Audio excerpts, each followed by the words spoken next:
Most people think the biggest threat to their future is failure, making the wrong decision, choosing the wrong career, trusting the wrong person, or taking a risk that doesn't work out, but for most people the real danger is much quieter than that because it doesn't arrive all at once and it doesn't announce itself when it shows up. Instead it slips into everyday life disguised as a completely harmless thought. A thought so common that almost nobody questions it, and that thought is simply, "I'll do it tomorrow."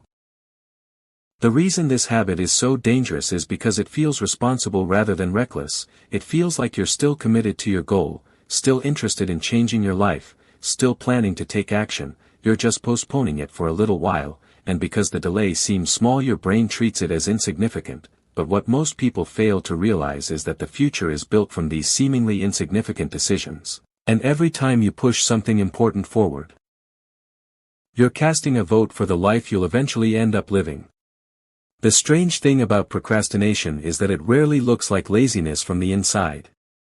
People imagine a lazy person as someone who doesn't care, someone who has no ambitions, no goals, and no desire to improve their situation, but that's usually not the case at all.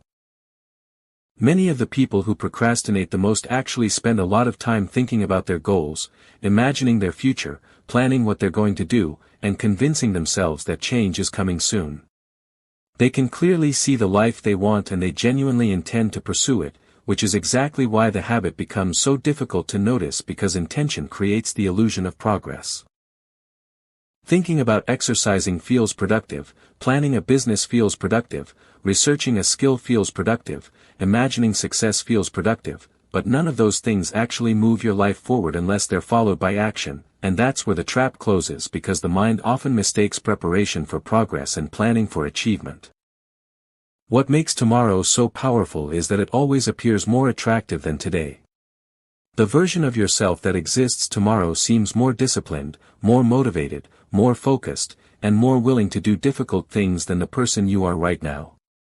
Today you're tired, distracted, uncomfortable, and uncertain, but tomorrow feels different. Tomorrow feels organized. Tomorrow feels energetic. Tomorrow feels like the day everything finally comes together. The problem is that when tomorrow arrives it doesn't feel like tomorrow anymore.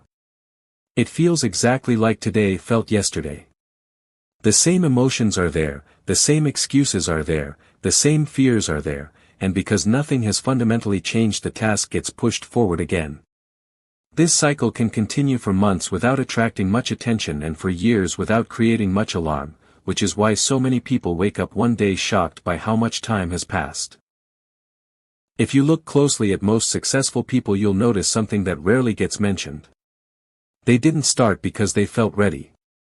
They started because they understood that readiness is often a myth.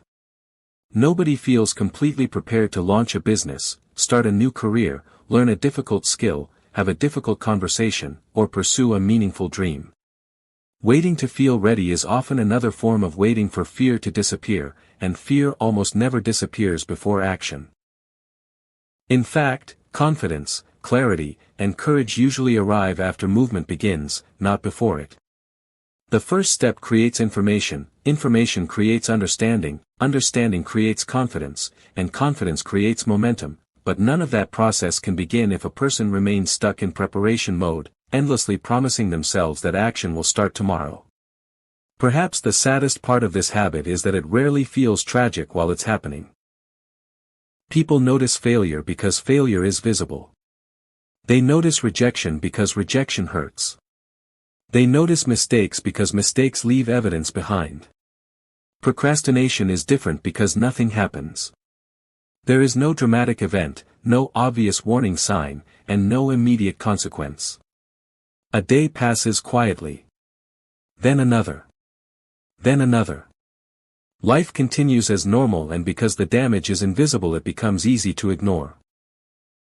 Yet years later many people discover that their biggest regrets are not the things they tried and failed at but the things they never attempted at all, the opportunities they delayed, the risks they postponed, the goals they kept moving into the future, always believing there would be more time. By the time they recognize the pattern they're forced to confront a painful truth, which is that tomorrow was never the answer they were looking for. Tomorrow was simply the excuse that allowed them to avoid taking action today, and while they were busy waiting for a better moment, life was quietly moving forward without them.